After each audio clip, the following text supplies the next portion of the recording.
Приветствую вас, друзья! 29 декабря в Одессе был демонтирован памятник основателям Одессы, более известный как памятник Екатерине II. С момента его восстановления в 2007 году он вызывал разногласия в обществе, особенно среди тех людей, кто знает историю. На России Екатерину II называют Великой, а в Украине ее называют немного по-другому. Например, Тарас Григорьевич Шевченко называл ее «злой мачехой». Она вошла в российскую историю как правитель, значительно увеличивший территорию Российской империи, а в украинскую историю как деспот, уничтожавший все, что связано с Украиной и нашей историей. Российская императрица, а по происхождению дочь немецкого князя, рожденная в Пруссии под именем София Августа Фредерика Ангельд-Цербская, до приезда в Россию в 15-летнем возрасте не знала ни русского языка, ни русских традиций,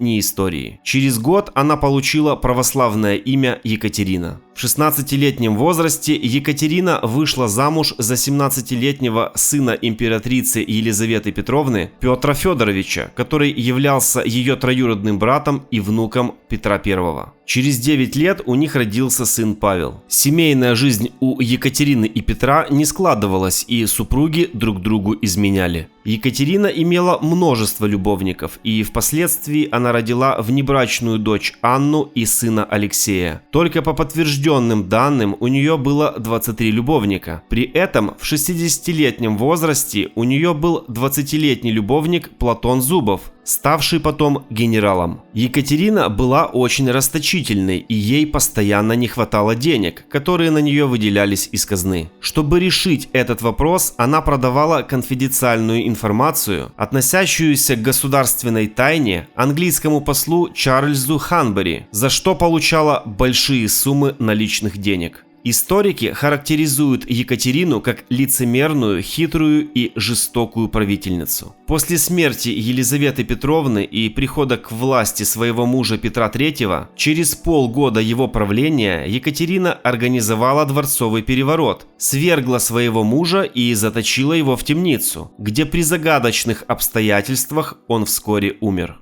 Екатерина II правила 34 года, с 1762 по 1796. За это время она увеличила численность армии со 162 тысяч до 312 тысяч человек. В 3 раза увеличила количество военных кораблей. Во время ее царствования наблюдался резкий рост расходов на содержание чиновничьего аппарата, а также больших оборотов набирала коррупция. Чиновники себя чувствовали как рыба в воде. За время царствования Екатерины в состав Российской империи вошли множество земель, на которых проживало около 7 миллионов человек. В результате ее губернской реформы была ликвидирована Запорожская сечь. Ликвидируя ее, Екатерина говорила, что делает это ради того, чтобы поднять малорусский народ на высшую ступень счастья. Ничего не напоминает? Украиноязычное население притеснялось. Украинский язык был запрещен. По ее указанию Киево-Могилянская академия вынуждена была проводить обучение на русском языке. Киево-Печерская лавра имела право печатать только те книги, которые прошли цензуру. Украинские книги в церквях были заменены на московские, а все буквари на украинском языке были изъяты из употребления. Уничтожались летописи и переписывалась история.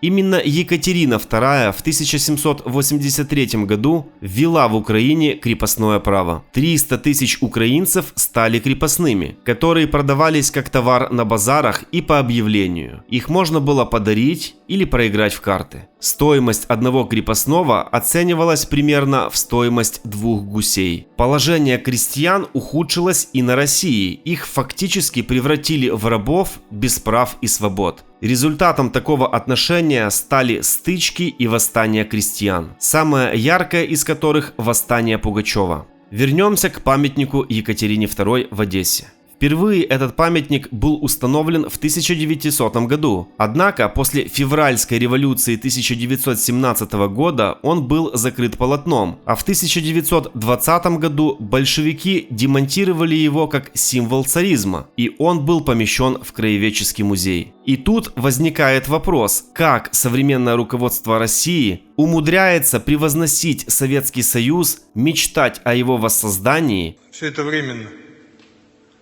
И наша страна опять будет большой и сильной, и опять будет Советский Союз.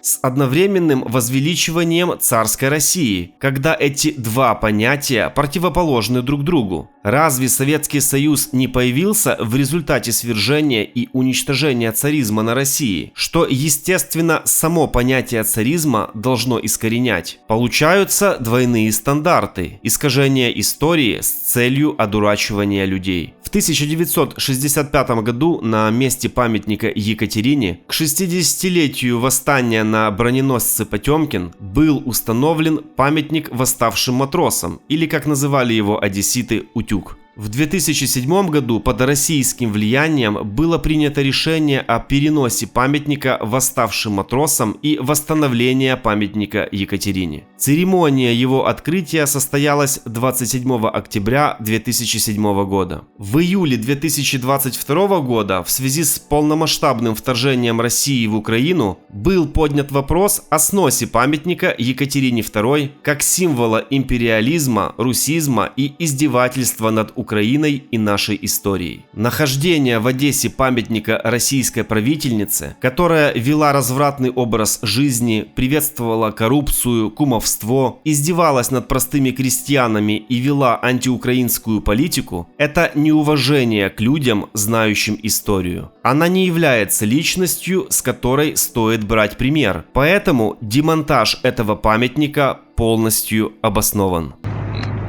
Ну не розстраюйся.